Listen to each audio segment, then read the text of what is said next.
the changes in the podcasting and content industry. If you want your content to do a lot of the heavy lifting and the work, we have to put in a little bit more intention of like, okay, what are the actual problems that we're solving? In what format can we solve this? People need to believe that you're interesting. And for them to believe that you're interesting, you need to learn how to communicate your ideas in creative ways. How can I actually bridge the gap between this content and revenue? What are the problems that we're trying to solve? What are the questions that we're trying to answer for our customers? Especially people that like to repurpose podcast content. The reason they do it is because they don't want to work too much on their content, right? Test your systems out. Is this content actually delivering what I want for the business, right? Other than views and likes and subscribers or whatever. And it is challenging to differentiate yourself when the content looks very similar from the other person. The reason like this industry is changing so much is because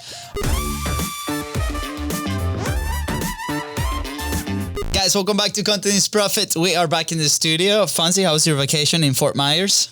It was very nice. Very nice. I went fishing till 2 a.m. in the morning and we met this guy that he caught 2 sharks. It was pretty epic. Pretty epic. Yeah, that's peak Florida there.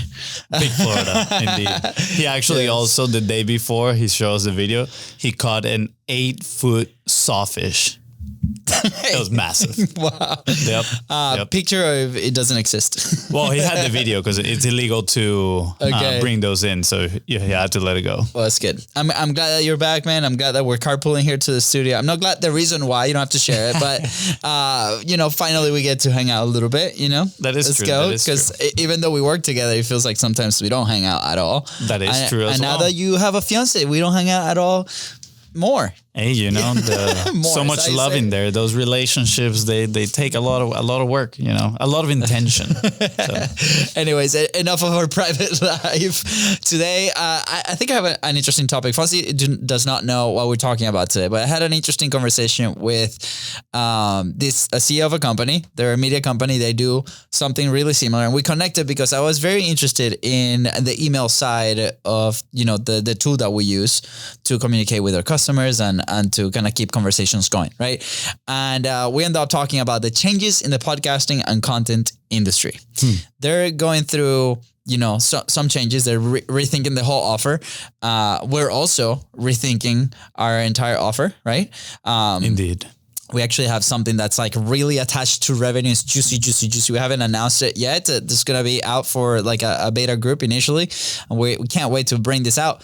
But it made me think. There's a lot of, studios out there or production companies. And we talked about this, like content being commoditized, right? So if you're listening right now, you produce content for somebody else, or you're in that production world, right? Or even if you are looking to hire somebody, you probably, some of these stuff, you probably thought about this, right? So, Fonzie, I want to ask you, right, before I tell you with that, what we came out, the conclusion that we came out of that conversation, more of a collaborative conversation. What are your thoughts on content today, on podcasting and short form, clipping, specifically on podcasts? This thought, literally, as you were talking right now, I was like, it's interesting, because obviously we believe in content 100%, but like you said, it's commoditized, right? Like you can find a video editor here that does the same quality work as a video editor somewhere else in the other side of the world, and they do it for a fraction of the cost. And that's just because of the circumstances where they live, right? Like maybe salaries in their country are, way lower than they are here in the States.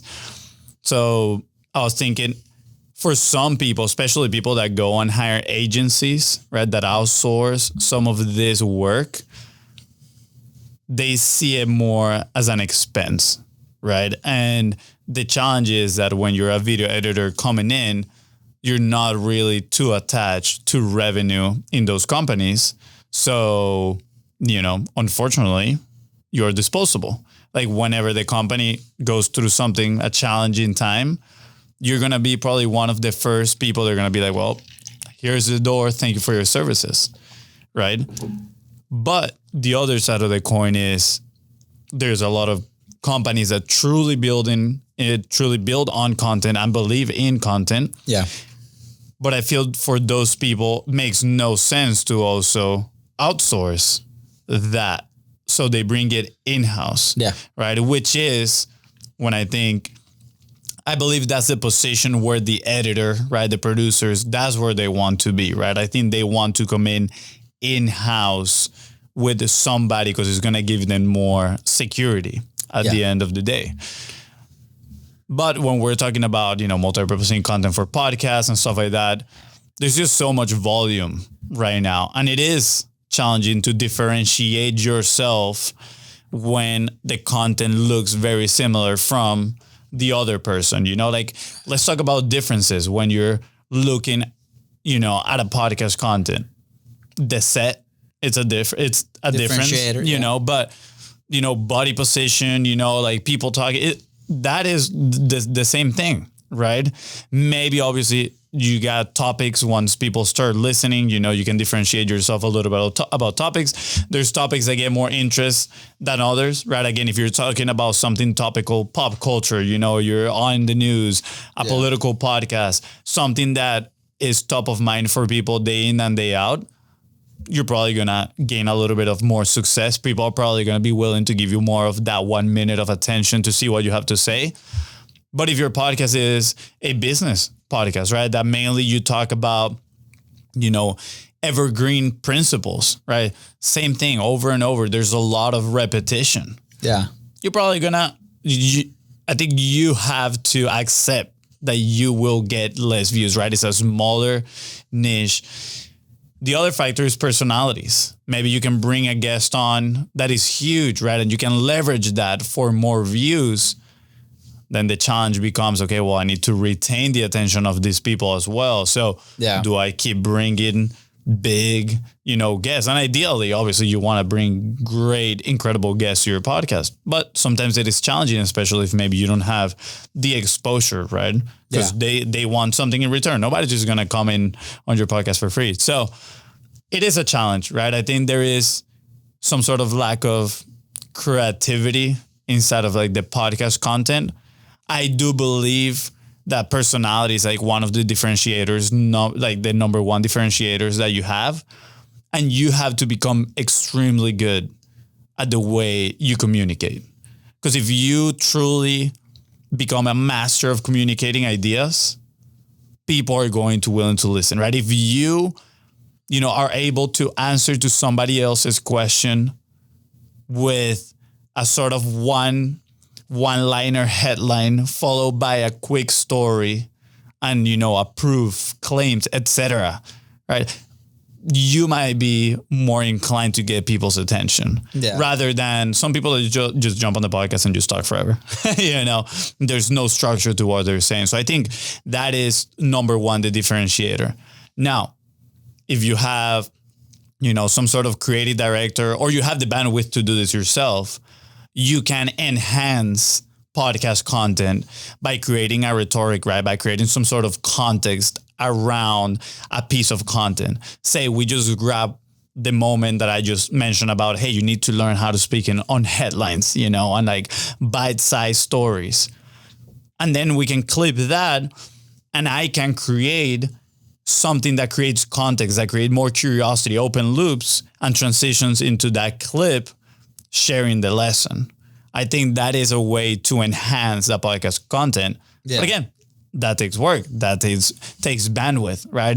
Not something that people are willing to do, especially people that like to repurpose podcast content. The reason they do it is because they don't want to work too much on their content, right? The reason they do the multi-purposing is because, I create something in long form and then I already have a whole bunch of other content that I can put out there and I don't have to deal with it and I can go and put my focus in something else on my business. Which, by the way, has its benefits and it really depends on where you're at in that creator journey, right? Yeah. And I think, for...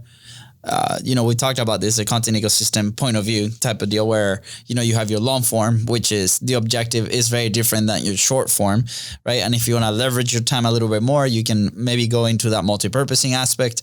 But, one of the things that I had here is, we're talking with this guy this morning was like, well, where which ones are the content layers, right? Because you could have your main show, then you have your clips that create awareness, like you keep you in front of it. And I think we've lived that, firsthand in our industry when we go to live events. People are like, oh, I'm seeing you guys everywhere. And I'm like, where do you guys see us? And they're like, oh yeah, on social, I see your clips kind of popping up. And maybe they don't consume the entire clip, but it keeps you relevant in your industry, right? Yeah, and that is an advantage. And that has a lot of value, because that point of contact, then let's say you want to continue developing that relationship, it does really help. We've had cases where they've seen that, then we continue the conversation, and it turns out to be a really good opportunity on the back end for the business. But now also, if you want your content to do a lot of the heavy lifting and the work for you as well, then we have to put in a little bit more intention of like, okay, what are the actual problems that we're solving? In what format can we solve this? Is that like is that like a 5-minute, 8-minute YouTube video with different storylines or different things, right? Or if we're talking, if we assume that we have 2 buckets, right? The entertaining bucket and then the educational bucket. Where is this content going to fit, right? Based on your business, probably on the educational side of things. What are the problems that we're trying to solve? What are the questions that we're trying to answer for our customers? Is that really the format that's needed? Like maybe it's not a podcast episode, but maybe it's a short 1-minute clip with visuals walking people through the process, for example, right? So I think like we have to be like very, very aware to what are the formats that we're putting these ideas, and what are the layers that we can put in based on your own capacity, your production team, and your so on. So the reason like this industry is changing so much is because obviously, if clips or short form content was not successful, then we would not have the issue of a lot of people trying to create this type of stuff and competing for that. So as a business, like let's say you have a production business, let's say you have you are a video editor, right? Like what are some things that you can add value to it? And over the last like 2-3 years, that's a question that me and Fonzie internally for our company have been trying to ask, right? Like, what are the things that we can add value to the point that we ended up, purchasing a whole other business as a podcast studio, because, for a layer of our customer base, it can be a value add to come here and record high quality content, for example, right? That, opened a whole different stream of income, for example. But again, what are the other things? And the new step in that direction for us, at least, is to make this very incredible offer that is really tied to revenue, because a lot of people start creating content. They have the belief that yes, it's going to become profit, it's going to become revenue, right? But as soon as like the content starts flowing out, then there's a disconnect between the content and the profit system or the revenue system that they might have in there. And there's a big question mark right in the middle of like, how do we actually turn this content into profit? Yeah. And I think like that's the gap that a lot of like these individual video creators or individual producers of clippers or whatever that can be like very, very inexpensive online. Once you satisfy that itch of, oh, I have my content out, there's the next question today is like, how do I actually now connect these clips to the revenue, right? And that's as a business, we need to be making revenue to be able to do that. So I highly encourage you guys to, test your systems out, do a real audit. Like, where are you sitting? Like, is this content actually delivering what I want for the business, right? Other than views and likes and subscribers or whatever, right? And then from there, start asking, good questions. Like, how can I actually bridge the gap between this content and revenue? You have your book in there. What's going on? As we were talking, I got reminded of this quote that I read here in this book. The book is called "Hey Whipple, Squeeze This." It's a copywriting book about advertising.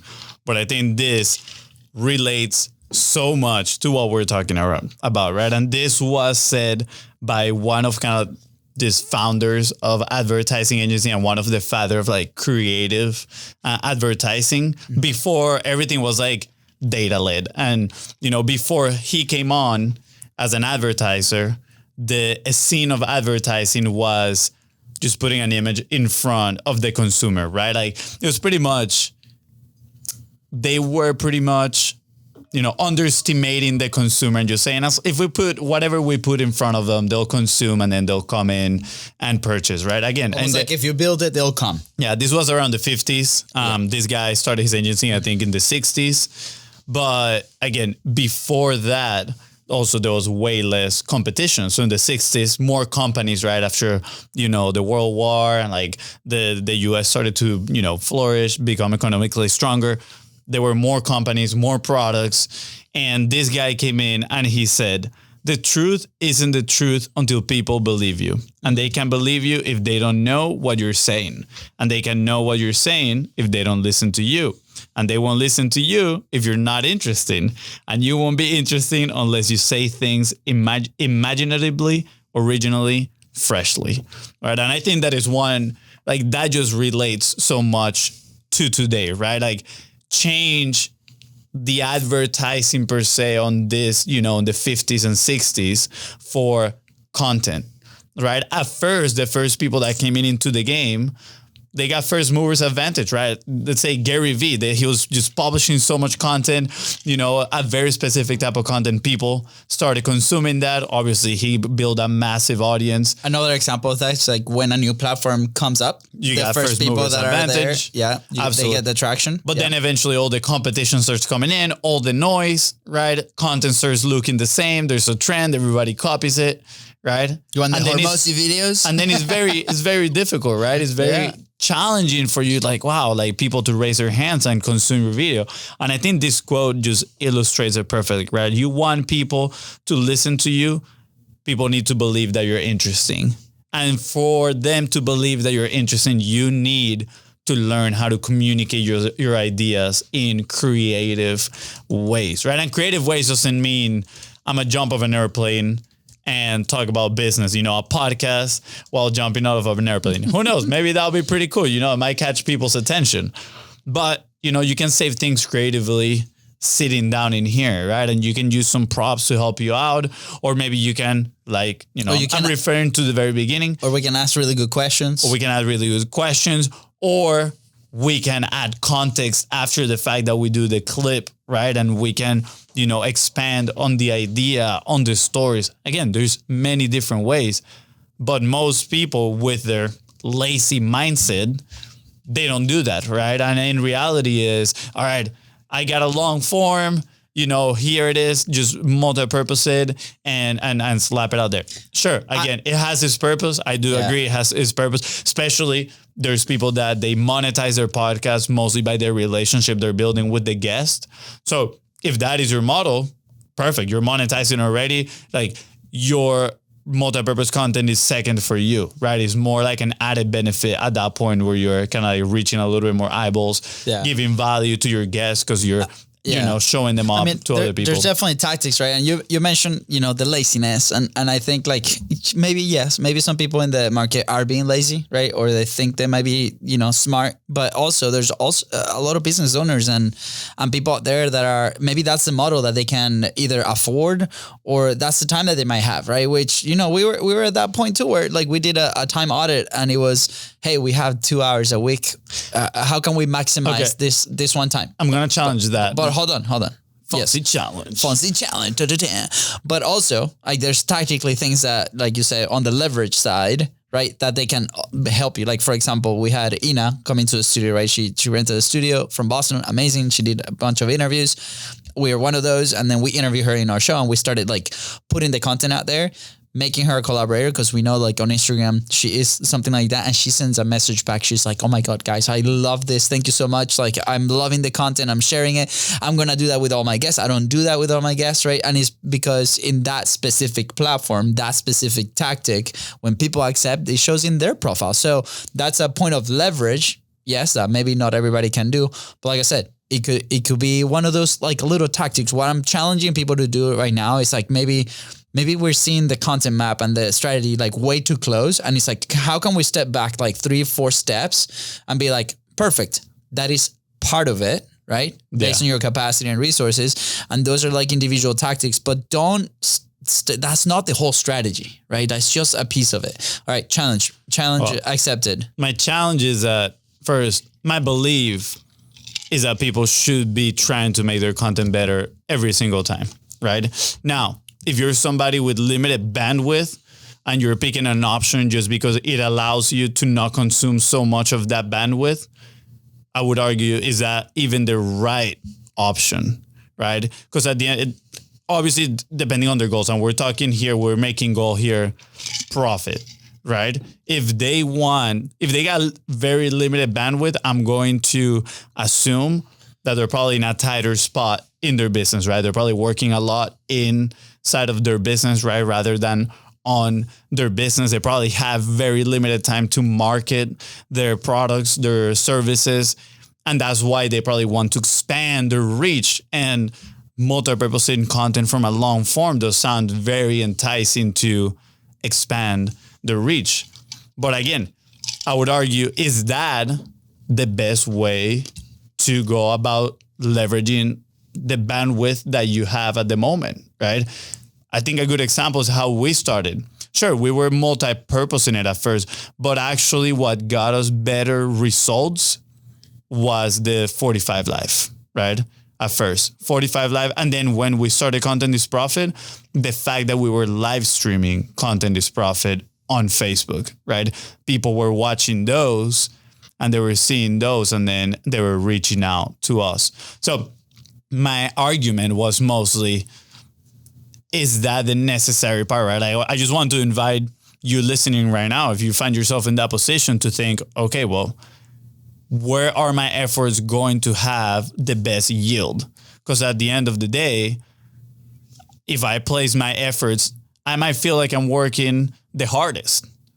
But if it's giving zero results, does it really make sense to keep doing that, right? And I mean, the definition of insanity is doing the same thing over and over again, expecting different results, right? So look at your situation. Again, I do believe 100% content is profit, right? I think the challenge is to finding which way you can tie your content into profit. For people that are tight on bandwidth, I personally believe 45 Live, right? Something intentional where you're tackling a specific problem and then directing people to how they can solve it and how you can, help them realize you're the one that can solve them. I think that's an easier option. It might actually take 5 minutes a day, right? Rather than a full hour podcast a week, resource wise, that actually seems a little bit better, right? So that's just my challenge. Again, there is definitely a spot for multi-purposing and clipping, right? There's definitely ways that you can enhance multi-purposing and clipping. And there's also strategies where regular base, what we call tier C, multi-purposing and clipping, actually makes sense as well. Right? There's not a one size fits all strategy at the end of the day. You need to look rationally at your business and say, what is going to give me the best yield? Yeah, I think you as a business owner, right, or content creator or entrepreneur, you have to make a decision. It's like, what is my baseline consistency, right? And that might mean a Facebook Live a day. That might mean one episode of podcast a week, right? That might mean a podcast episode plus a few clips, right? And, that 80-20 rule that we've talked about so many times where, 80% of that is the standard, right? And then that 20% capacity to test new things, right? Like we had this show for the longest time. I think they just turned 1 year old and it was just a weekly episode, right? And because of certain reasons, budget limitations and maybe technology limitations, they're a little older guys. They cannot maybe leverage media like they want to leverage, right? So guess what? The next step for them was clipping. And guess what? The YouTube channel has grown quite a bit since they did that. And like Francis said, it's tier C clipping, is one clip a day, not super highly edited. It's iconic moments in the episode. And those are things that a tool with an AI clipper can help you do and give you some data, right? And see what's happening. And then if that becomes your standard, like Francis said, going along those lines based on your capacity, resources, budget, and objective as well, because, if the objective is revenue, but these clips are not driving revenue, then what are we doing, right? If the objective is, let's direct traffic to the YouTube channel, and the goal is to grow that YouTube channel because that becomes an asset or whatever, right? Then yes, every week, what can we do to get better? And that goes from getting better at your message, getting better at asking questions, getting better at maybe portraying polarizing ideas, getting better at, getting better guests, right? There are all these things within the podcast environment, but let's say it's not a podcast and it's a Facebook Live, right? Well, what are elements that within the 5-minute container of a Facebook Live that we can do better? Well, maybe it's the environment, is the place that I record, maybe is, how I synthesize the idea, or maybe it's how I craft the hook to that 5-minute video, right? Or there's so many things that you can do better within one format, right? And I think people are like excited to get their content up and running, and also confused because there's so many options, right? And that was us. We spent like 3 years before we actually launched the podcast, and we found the podcast to be our vehicle for consistency, right? And then it evolved into something like really cool. So again, try to step back 2-3 steps and be like, okay, what is the thing based on my capacity, resources, budget, right? And with your goal in mind, and also your drive. Like, why are you creating content? There's people that, create content that might not be attached to a business, but they're super passionate, and that's a vehicle for them to help the content itself, right? So there's all these elements. And if you step 2 or 3 steps back, then you can maybe look at it with a more objective point of view and make better decisions. Nice. Any last thoughts, Fonzie? Nope. Let's get out of here. Let's get out of here. You're falling asleep. I'm just ready. I'm ready to keep doing some work. Here we go. Guys, with that said, hey, hold on. That was weak. Yeah, that was weak. Here we go. Guys, with that said, thank you so much for tuning to the Contents Profit Podcast. Go ahead and follow the show in your favorite podcasting platform and on social media at Biz Bros Co. That is right. If today's episode helped you move one step closer towards creating better content that is tied to your profit, please don't forget to share this episode and leave a 5-star review. See ya. Bye, guys.